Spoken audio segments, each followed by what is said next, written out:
সূরা ইনসানের বাংলা অর্থ। শুরু করছে আল্লাহর নামে, যিনি পরম করুণাময়, অতি দয়ালু। কাল প্রবাহে মানুষের উপর তো এমন এক সময় আসিয়াছিল যখন সে উল্লেখযোগ্য কিছুই ছিল না। আমি তো মানুষকে সৃষ্টি করিয়াছি মিলিত শুক্রবিন্দু হইতে, তাহাকে পরীক্ষা করিবার জন্য।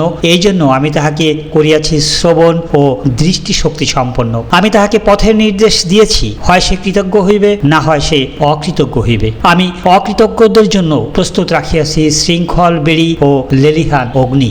সৎ কর্মশীলেরা পান করিবে এমন পানীয় যাহার মিশ্রণ কাফুর, এমন একটি প্রস্রবণ যাহা হইতে আল্লাহ বান্দাগণ পান করিবে।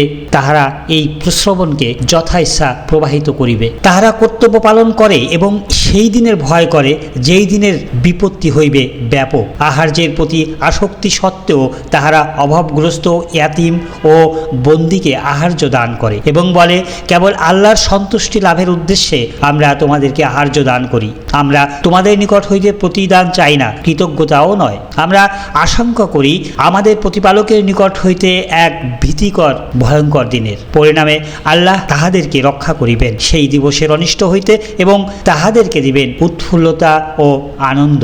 আর তাহাদের ধৈর্যশীলতার পুরস্কার স্বরূপ তাহাদেরকে দিবেন উদ্যান ও রেশমি বস্ত্র। সেখানে তাহারা সমাসীন হইবে সুসজ্জিত আসনে। তাহারা সেখানে অতিশয় গরম অথবা অতিশয় শীত বোধ করিবে না। সন্নিহিত বৃক্ষ ছায়া তাহাদের উপর থাকিবে এবং ইহার ফলমূল সম্পূর্ণরূপে তাহাদের আয়ত্তাধীন করা হইবে। তাহাদেরকে পরিবেশন করা হইবে রৌপ্য পাত্রে এবং স্ফটিকের মতো স্বচ্ছ পান পাত্রে।